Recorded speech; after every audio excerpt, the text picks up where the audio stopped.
मेष राशि वालों, आप सभी का बहुत बहुत स्वागत है मेष मंथन भिंड यूट्यूब चैनल में। बंधुओं, आपके आराध्य आपके कुल देवी से सीधे आपको जोड़ने का कार्य करती है यह एक चीज।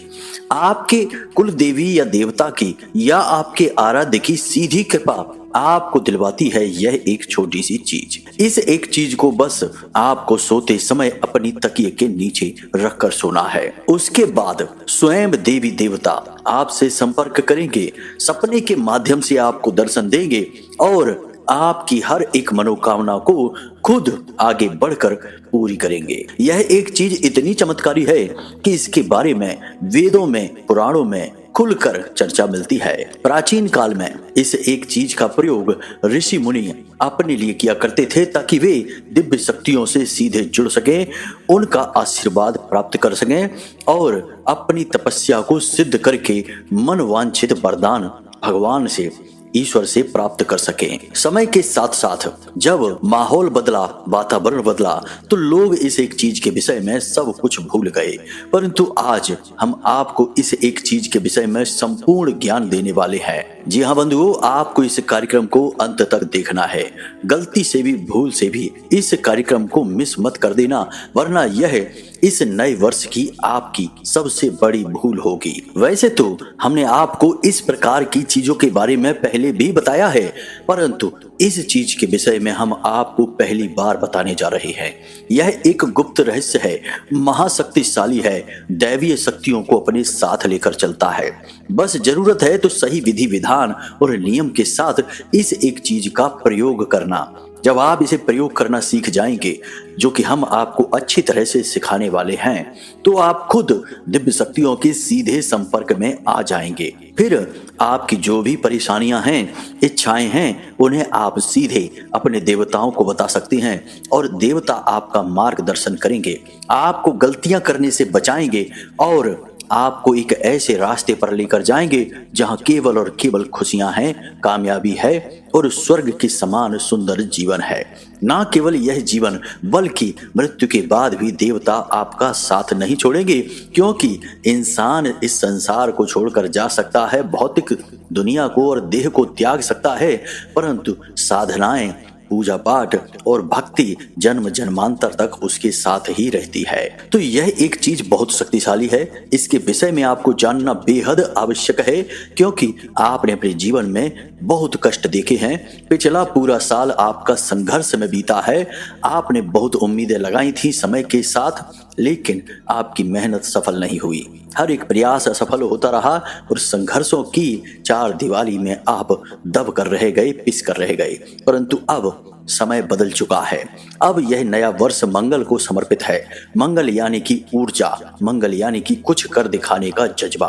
तो बस अब आपको भी अपनी इस सकारात्मक ऊर्जा का प्रयोग करना है और इस नए वर्ष में एक नई कहानी लिखनी है, जिसमें आप विजेता होंगे, आप कामयाब होंगे, आपकी हर मनोकामना पूरी हो चुकी होगी। लेकिन इसके लिए आपको ना केवल कार्य करने होंगे, बल्कि कुछ ऐसी गुप्त और महाशक्तिशाली क्रियाओं को भी करना होगा जिनके सहारे देवता आपके साथ आ जाएंगे। याद रखना बंधुओं कि हमारे आसपास जो दिव्य शक्तियां हैं, देवता हैं, वे तो हर वक्त हमें देना चाहते हैं, तभी तो उनका नाम है देवता, जो देवे सो देवता। लेकिन हम ही अनजाने में एक ऐसा आवरण अपने आसपास बना लेते हैं, नकारात्मकता के चलते, अपनी गलतियों के चलते, कि हमारे देवता चाहकर भी हमारी मदद नहीं कर पाते हैं। फिर हम कहते हैं कि हम इतनी पूजा पाठ करते हैं, मंदिर जाते हैं, चालीसा पढ़ते हैं, फिर भी भगवान हमारी सुनते नहीं हैं। इसमें भी हमारी ही गलती है, क्योंकि हम केवल एक क्रिया कर रहे हैं, दूसरी विधियों के बारे में नहीं जानते हैं। नकारात्मकता को हटाने के बारे में हम कभी सोचते भी नहीं हैं, अपने आवरण, अपने आचरण को कभी नहीं बदलते हैं। लेकिन अब समय आ गया है जब आपको सब कुछ बदल डालना है। चारों तरफ से प्रयास करेंगे तभी कामयाबी का दरवाजा खुलेगा। यह इतना आसान कार्य नहीं है, नहीं तो हर इंसान ना कामयाब हो जाए। सभी क्यों कष्ट में डूबे हैं। हर इंसान कामयाब होना चाहता है, धन दौलत कमाना चाहता है, सुखी होना चाहता है, परंतु सुख का मार्ग सबको नहीं मिलता। मिलता केवल उसी को है जो सचमुच में हर तरफ से प्रयास करता है, कहीं कोई कसर बाकी नहीं छोड़ता है। कहने का मतलब यह है बंधुओं कि आज का यह कार्यक्रम आपको एक ऐसा अनोखा और अद्भुत और दिव्य ज्ञान देने वाला है जो हमारी साधनाओं पर, हमारे जीवन भर के अनुभव पर आधारित है। बस आपको इसे पूरी तरह से समझना है, प्रयोग करना है, जीवन में उतारना है और आने वाला वक्त आपका होगा, इस बात की हम गारंटी देते हैं। बस आपको इस कार्यक्रम में अंत तक रुकना है, तभी हमारी मेहनत सफल होगी, माई के लिए हमारी भक्ति भी सफल होगी। तो चलिए बिना समय गवाए माता रानी को याद करते हुए आज इस कार्यक्रम को शुरू करते हैं। कमेंट में लिख डालना पूरे भक्ति भाव के साथ, जय माँ भद्रकाली कृपा करो। महामाई इतनी दयालु है कि आपके ऊपर निश्चित कृपा करेंगी, हमें पूर्ण विश्वास है, बस भाव पक्का होना चाहिए। इसी के साथ साथ बंधुओं, यदि आप इस चैनल कार्यक्रम पर पहली बार आए हैं तो आप इस चैनल को सब्सक्राइब अवश्य कर लें। ऐसा करते ही आप न केवल हमारे बल्कि महामाई के दिव्य परिवार के सदस्य बन जाएंगे, धाम से जुड़ जाएंगे और फिर माता रानी तो अपने परिवार की रक्षा सबसे पहले करती हैं। जी हाँ बंधु, तो जल्दी से माई के परिवार के सदस्य बनिए और कमेंट बॉक्स में लिख डालिए, मैं भी आपके परिवार का हिस्सा हूँ। जब आप ऐसा लिखेंगे तो हमें बहुत अच्छा लगेगा और हमें बहुत सुख मिलेगा कि हमने माई के परिवार में कुछ नए बालक जोड़ दिए हैं। इसी के लिए तो हम प्रयास कर रहे हैं, बाकी महामाई तो है ही हमारा और आपका सबका कल्याण करने के लिए। तो चलिए बंधुओं, इसी शुभ विचार के साथ आज के इस कार्यक्रम को शुरू करते हैं, मूल विषय पर आते हैं। अब आप ध्यान से सुनिए। गुरुजी एक बात बताओ, आप कहते हो वीडियो में कुंडली का विश्लेषण करवाओ, क्या कुंडली का विश्लेषण करवाना जरूरी है? हाँ, कुंडली का विश्लेषण करवाना जरूरी है। क्यों जरूरी है? देखो, जैसे हम बीमार होते हैं तो हम डॉक्टर के पास जाते हैं, अपनी रिपोर्ट लेकर जाते हैं और रिपोर्ट के आधार पर डॉक्टर हमें दवाइयां देता है और वे दवाइयां जब हम खाते हैं तो हमें आराम भी मिलता है और हम जल्दी ठीक भी हो जाते हैं। बजाय इसके कि हम ऐसे ही अंदाजे से दवाइयां लेते रहें, खाते रहें, कभी ठीक होंगे, कभी नहीं होंगे, कभी रिएक्शन भी हो सकता है। आपकी कुंडली जो है वह आपकी रिपोर्ट है, आपका एक्सरे है कि आपके जीवन में कहाँ कष्ट है, कौन सी ग्रहों की दशाएं हैं जो आपको रोक रही हैं, परेशानी आपके जीवन में पैदा कर रही हैं। कोई दोष तो नहीं है, जैसे पितृ दोष होता है, ग्रहों से अलग अलग ग्रहों से जनित होता है। कोई अनिष्ट ग्रह योग तो नहीं है, कोई बाधा तो नहीं है। तो ये आपकी रिपोर्ट है। अगर आप अपनी रिपोर्ट दिखा देंगे तो आपको सटीक समाधान मिलेंगे, समस्याओं का सही कारण पता चलेगा और जीवन में खुशहाली आएगी। नहीं दिखाएंगे तो अंदाजे से दवाइयां लेते रहिए, ठीक होने की कोई गारंटी नहीं है। बंधुओं, एक कहावत कही जाती है, विनाश काले विपरीत बुद्धि। जब इंसान का बुरा वक्त आता है तो उसकी बुद्धि एकदम उल्टी हो जाती है। वह ऐसे कार्य करने लगता है कि बर्बादी उसका इंतजार करती है और एक दिन वह उसी बर्बादी में डूबकर मिट जाता है।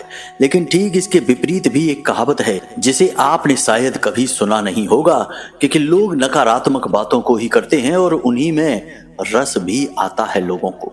तो इसकी विपरीत कहावत है, उत्थान काले अनुकूल बुद्धि। यानी जिनके जीवन में उत्थान होना होता है उनकी बुद्धि इतनी अनुकूल हो जाती है कि वे केवल अच्छे अच्छे कार्य करते हैं, अच्छे मार्ग पर चलते हैं और ऐसे फैसले लेते हैं जो उन्हें उन्नति की ओर ले जाते हैं। यह समय का परिवर्तन होता है, यानी कि समय में इतनी शक्ति है कि वह किसी को भी कहीं भी पहुंचा सकता है, राजा को रंग और रंग को राजा बना सकता है। तो बस बंधुओं, समय आपका भी अब बदलने वाला है। आपके जीवन की परेशानियां, नकारात्मकताएं और कष्ट का समय अब जाने वाला है। लेकिन इस बदलते समय का पूरा लाभ आप तभी ले पाएंगे जब आप प्रयासरत रहेंगे। कहावत कही जाती है ना बंधुओं कि डूबते को तिनके का सहारा। तो आपने जो भी अपने जीवन में प्रयास किए हैं वे तिनके के समान थे, लेकिन अब ईश्वर का, भगवान का हाथ आ रहा है आपकी मदद करने के लिए। यह जो नया वर्ष है यह आपके जीवन में कई प्रकार की खुशियां लेकर आएगा। हाँ, थोड़ी बहुत नकारात्मकताएं अवश्य होंगी, लेकिन आपका उद्धार भी होगा, यह बात निश्चित है। क्योंकि बंधुओं, हम आपको बता दें कि पिछला वर्ष तो शनिदेव को समर्पित था और शनिदेव कभी जीवन में किसी को आगे बढ़ने देते ही नहीं हैं। उनकी खुद की चाल बहुत धीमी है तो वे जीवन की गति को भी बहुत धीमा कर देते हैं। इसीलिए पिछले साल आपने लगभग पूरी साल इंतजार ही किया है, अच्छे समय का इंतजार, शुभ घड़ियों का इंतजार, कुछ भी जीवन में ऐसा हो जाए जिससे आपको अच्छा लगे, ऐसे पल का इंतजार, सुख के पलों का इंतजार। लेकिन वह इंतजार पूरा नहीं हुआ। इस साल लेकिन ऐसा नहीं है। यह साल बहुत तेजी से गुजरेगा, सब कुछ बहुत ही गति के साथ निकलेगा। यदि आपने दौड़ नहीं लगाई, भागे नहीं तेजी से, तो आप पीछे रह जाएंगे। तो हम आपको बता दें कि इस साल आप अपनी गति को कैसे बढ़ा सकते हैं, कैसे आप उन लक्ष्यों को हासिल कर सकते हैं जिनके लिए आप अब तक तड़प रहे थे, परेशान हो रहे थे। 3 बातों का आपको इस पूरे साल यानी पूरे 2025 में ख्याल रखना है। जो इन 3 बातों का ख्याल नहीं रखेगा वह बर्बाद हो जाएगा, फिर जीवन में कभी उठ नहीं पाएगा।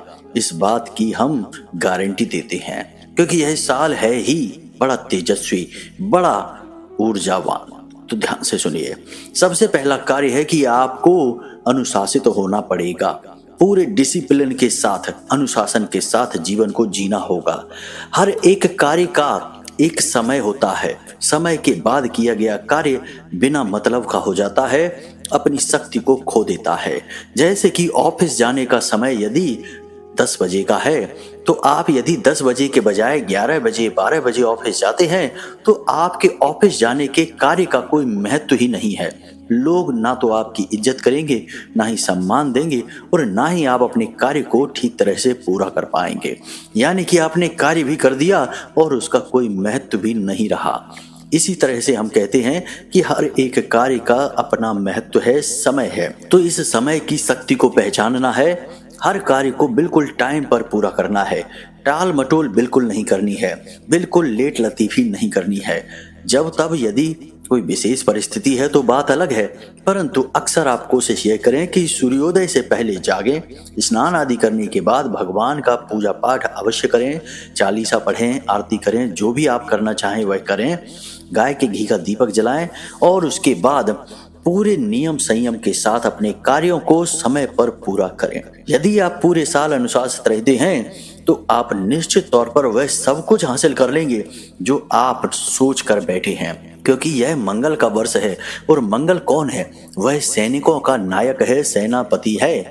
अनुशासन तो उसकी रग रग में है, तो अनुशासन में आपको भी रहना होगा। दूसरा नियम यह है कि इस पूरे वर्ष आपको अपनी वाणी पर, अपने मन पर नियंत्रण रखना होगा।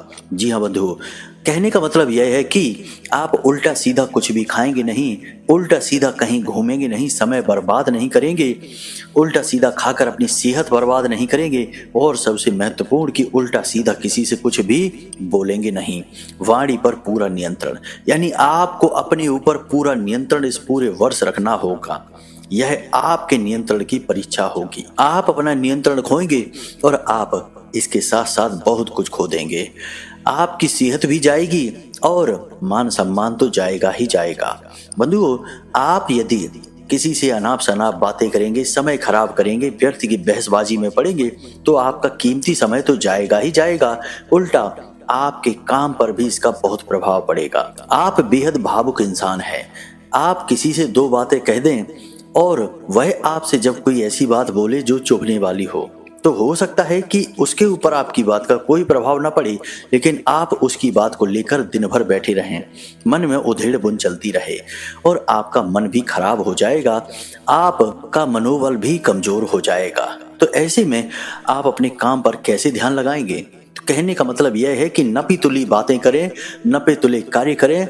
कोई भी कार्य करने से पहले यह जरूर सोचें कि कहीं इसका कोई साइड इफेक्ट आपको प्रभावित तो नहीं करेगा। ऐसा सोचकर यदि आप चलेंगे तो निश्चित तौर पर इस 2025 में आप 100% कामयाब होंगे। मंगल के अनुरूप आप चल रहे हैं। अब तीसरा नियम है, यह इन दोनों नियमों से सबसे ऊपर है। जी हाँ बंधुओं, यह नियम ऐसा है जो आपको भगवान से जोड़ता है। अब ध्यान से सुनिए, मंगल के अधिपति हैं हनुमान जी, और हनुमान जी एक ऐसे देवता हैं जो अपनी भक्ति के लिए जाने जाते हैं, समर्पण के लिए जाने जाते हैं। तो आपको भी यही स्वभाव अपनाना होगा। हमने अपने बहुत सारे कार्यक्रमों में अब तक लोगों को इस वर्ष का श्रेष्ठतम उपाय हनुमान चालीसा बताया है। इसीलिए तो बताया है क्योंकि हनुमान चालीसा में इतनी शक्ति है जो आपके अंदर भक्ति की आग को जला सकता है। बस भाव के साथ आपको बोलना है।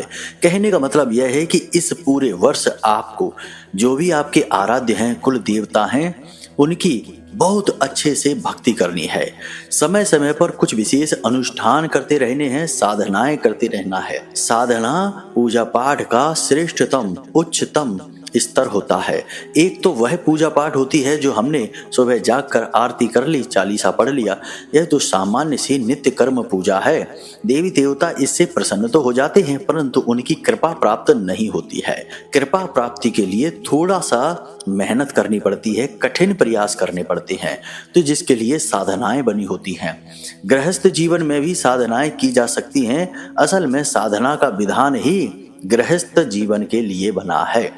तो आपको क्या करना है, जो भी आपके आराध्य हैं, चाहे माँ दुर्गा हो या फिर माँ बगलामुखी, भद्रकाली हो या हनुमान जी, भगवान श्री कृष्ण हो, जो भी हो, उनके लिए जो विशेष पूजा पाठ के अनुष्ठान होते हैं, उनके साथ साथ कुछ विशेष साधनाएं भी होती हैं। किसी की 31 दिन की, किसी की 41 दिन की, किसी की केवल 11 दिन की। जैसे हनुमान जी का 100 चालीसा पाठ का एक अनुष्ठान होता है। इसे आप यदि 11 दिन कर डालते हैं तो हनुमान जी स्वयं आपकी हर मनोकामना पूरी करेंगे, बिल्कुल आपके मन के अनुसार करेंगे। यह कैसे होता है? याद रखना कि साधना में मेहनत बहुत लगती है। तो यह कैसे होगा? किसी मंगलवार के दिन से आप इस क्रिया को शुरू करें। प्रतिदिन 100 हनुमान चालीसा का पाठ करना है। हनुमान चालीसा में खुद ही लिखा है, जो 7 बार पाठ कर कोई, छूटे बंद महासुख होई। महासुख मिलता है। जी हाँ बंधुओं, जो सुखों से बहुत ऊपर होता है, भगवान का दिया होता है। तो 7 बार का मतलब है 100 बार। तो जब आप प्रतिदिन 100 हनुमान चालीसा पाठ का संकल्प लेते हैं और 11 दिनों तक लगातार ऐसा करते हैं, तो हनुमान जी की विशेष कृपा, किसी किसी को तो हनुमान जी के दर्शन भी हो जाते हैं सपने में, अनुभूतियों में। कभी देवता साक्षात प्रकट नहीं होते, यह इतना आसान नहीं है। नहीं तो हर गली में 2-4 लोग हनुमान जी को दर्शन किए बैठे मिले, लेकिन ऐसा नहीं होता है। जीवन भर की तपस्या लगती है, तब देवता प्रकट होते हैं, परंतु उनकी अनुभूतियां जरा सी मेहनत से आ जाती हैं, या सपने में उनके दर्शन भी होने लगते हैं। तो आपको भी हो जाएंगे। तो पूरी साल में कभी तो आप यह कर लें। इसमें कोई बहुत ज्यादा बड़ा प्रयास नहीं है। एक 100 हनुमान चालीसा पाठ में आपको 3 या 4 घंटे लगने हैं। तो 10 या 11 दिन का यह मेहनत का प्रयास है, परंतु हनुमान जी का जीवन भर का साथ भी तो मिलेगा। तो 11 दिन का यह कठोर संकल्प कर डालिए, खूब मेहनत करिए और आपको निश्चित सफलता मिलेगी। इसी प्रकार हर देवता की कुछ विशेष साधनाएं होती हैं। यदि आप किसी विशेष देवता के विषय में किसी विशेष साधना को जानना चाहते हैं, तो आप हमें कमेंट करना या वीडियो में दिए गए नंबर पर व्हाट्सएप मैसेज करना।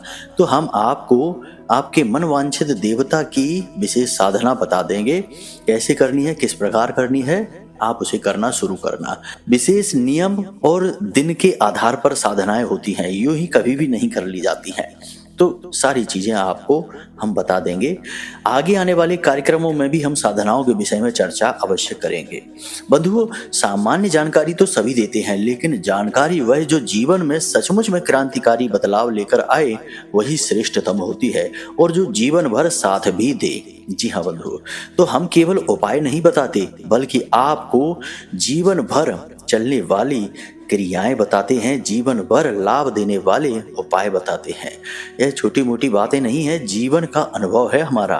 तो बंधुओं, यहाँ तक आपको समझ में आ गया कि इस पूरे वर्ष को आप कैसे मंगलमय बनाएंगे, अपने मन के अनुकूल बनाएंगे, अपनी मनोकामनाएं पूरी करवाएंगे। अब हम आपको बताते हैं मूल विषय को, यानी कि उस एक चीज के विषय में जिसे आपको प्रतिदिन अपनी तकिए के नीचे रखकर सोना है। सोते समय जब आप किसी भी चीज के संपर्क में रहते हैं, तो उस चीज की ऊर्जा आपको प्रभावित करती है। याद रखना कि चीजों में अपनी विशेष ऊर्जाएं होती हैं। यहाँ तक कि हमारे कपड़े लत्ते, हमारे जूते चप्पल, हर एक चीज जो हमारे आसपास है, उसकी एक अपनी विशेष ऊर्जा है। आप जब अलग अलग रंगों के कपड़े पहनते हैं तो आपके मन के भाव भी बदलते रहते हैं। सफेद कुर्ता पजामा पहनेंगे तो कुछ और भाव है, काला कुर्ता पायजामा पहनेंगे तो कुछ अलग भाव है, पीले रंग के कपड़े पहनेंगे तो कुछ अलग भाव है। यानी रंगों की भी अपनी खास ऊर्जा है। इसीलिए जिस भी दैवी शक्ति के लोग संपर्क में होते हैं, साधना में होते हैं, तो वे उसी देवी शक्ति के अनुरूप रंगों के कपड़े पहनते हैं। काली की पूजा करने वाले काले रंग के या लाल रंग के कपड़े पहनते हैं, शनिदेव की पूजा करने वाले काले रंग के कपड़े पहनते हैं, या फिर भगवान श्री कृष्ण या माँ बगलामुखी की पूजा करने वाले पीले रंग के कपड़े पहनते हैं। तो यह रंगों की ऊर्जा है।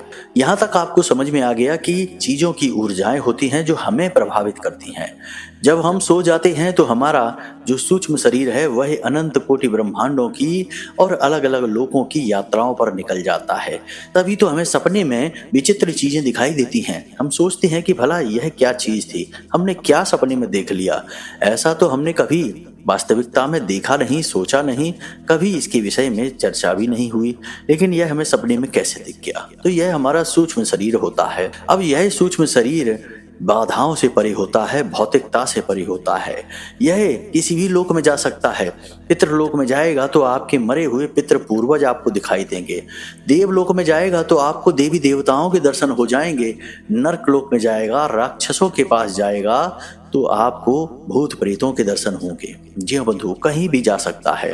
तो अब आपको इसी शक्ति का प्रयोग करना है। हम आपको एक ऐसी चीज के बारे में बताने जा रहे हैं जिससे आपको प्रतिदिन तकिए के नीचे रखकर सोना है। और जिस भी देवी देवता से आप जुड़ना चाहते हैं उस देवी देवता को याद करना है। उन्हें याद करते हुए उनके भाव के साथ ही आपको इस चीज का प्रयोग करना है। तो वे देवता स्वयं आपसे संपर्क करेंगे। सपने के माध्यम से आपको उनके दर्शन होंगे, उनसे मार्गदर्शन भी प्राप्त होगा। जी हाँ बंधुओं, यह छोटी बात नहीं है, बहुत बड़ी बात है। और हम आपको गारंटी के साथ कहते हैं कि ऐसा होता है। बहुत सारे लोगों के साथ ऐसा हमने पहले होते हुए देखा है। लोग कहते हैं कि गुरुजी हमें सपने में हनुमान जी दिखाई दिए, बहुत बड़ा मंदिर था, वहां पर हमने हनुमान जी की बड़ी सी मूर्ति देखी। कोई कहता है कि हमें भोले बाबा के दर्शन हुए। अलग अलग प्रकार के लोगों के अनुभव होते हैं। तो अब आप तैयार हो जाइए अपने अनुभव के लिए। तो अब ध्यान से सुनिए बंधुओं, आपने लघु नारियल के बारे में तो सुना ही होगा। यदि नहीं सुना है तो हम आपको बता देते हैं। जिस प्रकार नारियल होता है पूजा पाठ में प्रयोग किया जाता है, अलग अलग विधियों से नारियल को जागृत शक्ति माना जाता है। और देवी देवताओं को नारियल का प्रसाद या भोग इसीलिए लगाया जाता है क्योंकि यह सीधे सीधे देवी देवताओं से संपर्क बना सकता है। कई बार आपने देखा होगा कि जब लोग पूजा में चढ़ाने के बाद नारियल को फोड़ते हैं तो वह अंदर से बिल्कुल काला निकलता है। तो लोग कहते हैं कि देवताओं ने इस नारियल को ग्रहण कर लिया है, इसीलिए यह सूख चुका है, काला पड़ चुका है। इसी प्रकार अलग अलग प्रकार के नारियल के प्रयोग भी होते हैं। गुप्त प्रयोग होते हैं, कुछ तांत्रिक होते हैं, कुछ सात्विक होते हैं, लेकिन हम फिलहाल आपको पूर्ण सात्विक प्रयोग बता रहे हैं। आपको बिल्कुल भी घबराने की, डरने की आवश्यकता नहीं है। ध्यान से सुनिए। लघु नारियल नारियल का ही एक छोटा रूप होता है, लेकिन नारियल से कहीं ज्यादा शक्तिशाली होता है। इसे बीज नारियल भी कहते हैं और सूक्ष्म नारियल के नाम से भी जाना जाता है। लेकिन लघु नारियल आज के समय का नाम है, इसलिए आप इसे आसानी से ढूंढ पाएंगे। तो आपको बाजार से 2 लघु नारियल लेकर आने हैं। लघु नारियल की खासियत यह होती है कि इसे हमेशा जोड़ी में ही खरीदा जाता है, अकेला नहीं। तो 2 लघु नारियल आपको लेकर आने हैं। दोनों लघु नारियल को गंगा जल छिड़क कर शुद्ध कर लेना है और पवित्रता के साथ इन्हें अपने पूजा घर में रख देना है, लाल कपड़े में लपेटकर। अब यह क्रिया आपको करनी है शनिवार के दिन। किसी भी शनिवार के दिन आप इस क्रिया को करेंगे। आपके मन वांछित देवी देवता को भाव में रखते हुए, मन में रखते हुए, जैसे आप हनुमान जी के दर्शन करना चाहते हैं, उनसे जुड़ना चाहते हैं, उनकी भक्ति करते हैं, तो हनुमान जी के लिए मन में भाव रखें। यदि आप माँ भद्रकाली की पूजा करते हैं, उनके भक्ति के शरण में हैं, उनके साये में हैं, तो उनको याद रखें। इसी भाव के साथ आप इस नारियल को लेकर आएंगे, अपने पूजा घर में रखेंगे। शनिवार के दिन ही इस क्रिया को किया जा सकता है, इसे याद रखें, रात्रि के समय। तो अब आपको स्नान आदि करने के बाद रात्रि के समय अपने पूजा घर में जाना है। बहुत ही सरल क्रिया है, कुछ खास नहीं है, परंतु इसका प्रभाव बहुत बड़ा है। लाल रंग का आपको कोरा कपड़ा चाहिए और लाल धागा, जिसे हम कलावा या रोली भी कहते हैं, इसका प्रयोग आपको करना है। तो आपको अपने पूजा घर में जाना है। स्नान आदि करने के बाद एक चौकी बिछानी है, उस चौकी के ऊपर लाल कपड़ा रखना है और उस लाल कपड़े में आपको ये दोनों नारियल, जी हाँ बंधुओं, इन दोनों नारियल पर आपको वह लाल धागा, जिसे कलावा कहते हैं, उसे लपेट देना है। हर नारियल पर 7 बार लपेटना है। ये जोड़ी है नारियलों की, और इस जोड़ी के ऊपर आप इस धागे को लपेटने के बाद आप लाल रंग का सिंदूर लगाएंगे, इन नारियल का पूजन करेंगे और इन नारियल को उसी दिव्य शक्ति का स्वरूप प्रतीक मानकर ही पूजन करेंगे। और इसके बाद गाय के घी का दीपक जलाकर पंचोपचार से इसकी पूजा करेंगे। याद रखना, किसी फोटो या तस्वीर की आवश्यकता नहीं है, क्योंकि यहाँ नारियल ही उस दिव्य शक्ति का स्वरूप बनेंगे। प्रसाद वगैरह चढ़ाएंगे, दीपक जलाएंगे और पंचोपचार से पूजा करने के बाद आप इन नारियलों में से एक नारियल को लाल कपड़े में लपेटकर अपने पूजा घर में उसी दिव्य शक्ति के पास रख देंगे। जैसे हनुमान जी की आप शरण में हैं, उनकी पूजा करते हैं, तो हनुमान जी के चरणों में रख देंगे और दूसरे नारियल को लाल कपड़े में लपेटकर अपने साथ अपनी जेब में रख लेंगे। अब आपको करना यह है कि जब आप सोने जाएं तो अपने बिस्तर में अपनी तकिए के नीचे इस नारियल को रखें। याद रखें कि बिस्तर पर आप अकेले ही सोने चाहिए और कमरे में भी कोई और नहीं होना चाहिए। जब आप सोने जाएं तो तकिए के नीचे इस नारियल को रख लें चुपचाप, किसी को इसके बारे में बताएं नहीं। यह चुपचाप की जाने वाली क्रिया है। रात को सोते समय अपनी छाती पर दोनों हाथ रखें और मन में इसी भाव को रखें कि आपके जो भी आराध्य हैं, देवता हैं, आपको उनकी मदद की आवश्यकता है, वे आपको सपने में दर्शन दें, आपसे जुड़ें। इस प्रकार का निवेदन आप करते हुए सो जाएं। निश्चित तौर पर सपने में आपको देवी देवता के दर्शन होंगे। गारंटी के साथ हम कहते हैं, यह बहुत ही सिद्ध प्रयोग है, लेकिन बहुत ही गुप्त है। इसके बारे में लोग जानते नहीं हैं। जो जानते हैं वे इसका प्रयोग कर लेते हैं। सुबह के समय जब आप सोकर जागें तो नारियल को वहीं रखा छोड़ें। स्नान आदि करने के बाद पवित्रता के साथ उस नारियल को वहां से उठाएं और अपने पूजा घर में उसी देवता के चरणों के नीचे रख दें। यदि आपको देवता का आभास होता है, स्वप्न दिखता है, तो उसे धन्यवाद अवश्य दें। यदि नहीं होता है तो उससे सुबह निवेदन करें कि हे प्रभु, हे महामाई, हे देवता, हम आपकी शरण में हैं, आप हमें दर्शन देकर हमारा उद्धार करिए, हमें आपकी बहुत आवश्यकता है। इस प्रकार निवेदन करिए। फिर रात्रि के समय इस क्रिया को फिर से दोहराइए, यानी कि गाय के घी का दीपक जलाइए, देवता से निवेदन करिए और उसके बाद उन दोनों में से एक कोई भी नारियल उठा लीजिए। कोई ऐसा फिक्स नहीं है कि यही नारियल उठाना है। कोई भी एक नारियल उठाइए और उसे अपनी तकिए के नीचे रखकर सो जाइए। याद रखना कि ये लघु नारियल हैं, छोटे आकार के होते हैं, ज़्यादा बड़े नहीं होते हैं, इसलिए इन्हें तकिए के नीचे रखना आसान है। बस इस प्रयोग के विषय में किसी को बताना नहीं है। 7 दिन के अंदर अंदर देवता की शुद्ध अनुभूति आपको होगी, श्रेष्ठ मार्गदर्शन प्राप्त होगा और आपका जीवन बिल्कुल बदल जाएगा। आप स्वयं भी पूर्ण रूप से बदल जाएंगे, इस बात की हम गारंटी देते हैं। पूरे भरोसे के साथ, आस्तिकता के साथ, धार्मिकता के साथ इस प्रयोग को करिए और आश्चर्यजनक परिणाम है इस प्रयोग के। आपको भी खुद बहुत आश्चर्य होगा कि यह प्रयोग कितना शक्तिशाली है और कितना सरल भी है। याद रखना बंधुओं कि ज्यादातर जो शक्तिशाली विधियां हैं वो सरल ही होती हैं। ज्यादा दिखावेबाजी, ढोंग और ड्रामेबाजी की आवश्यकता नहीं होती। दिव्य शक्तियों से जुड़ने के लिए सरल स्वभाव से ही देवता प्रभावित होते हैं। तुलसी बाबा ने श्री रामचरितमानस में क्या लिख दिया? निर्मल मन जन सो मोहि पावा, मोहि छल छिद्र कपट नहीं भावा। तो यही तो देवता कहते हैं।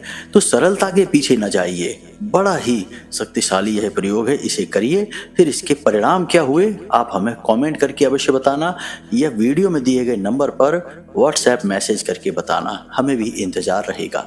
हमने तो इस प्रयोग को हजारों बार अपनाया है और इसके सर्वोत्तम परिणाम प्राप्त किए हैं। सीधे माता रानी के दर्शन किए हैं। कोई माने या ना माने, लेकिन हम कहते हैं आपको कि हमने माई के सीधे दर्शन किए हैं, तो आपको भी होंगे। बस आपको भाव बनाना है। तो चलिए इसी के साथ साथ आज के इस कार्यक्रम को यही समाप्त करते हैं। यदि कोई प्रश्न आपके मन में उठे तो आप वीडियो में दिए गए नंबर पर फोन करके पूछ सकते हैं। कुंडली का विश्लेषण यदि कराना चाहते हैं तो नंबर पर फोन करके अपनी डिटेल दे दें और छोटी सी एक दक्षिणा के साथ जो माई के चरणों में समर्पित की जाएगी, अपनी कुंडली का श्रेष्ठतम आकलन करवा लें। तो चलिए बंधुओं, आज के इस कार्यक्रम को यहीं समाप्त करते हैं। हमेशा हंसते रहिए, मुस्कुराते रहिए, सकारात्मक रहिए और महामाई पर अपनी आस्था और विश्वास बनाकर रखिए। आपका उद्धार होगा। प्रेम से बोलिए जय माई की, जय मां भद्रकाली। माता रानी आपका कल्याण करेंगी। धन्यवाद।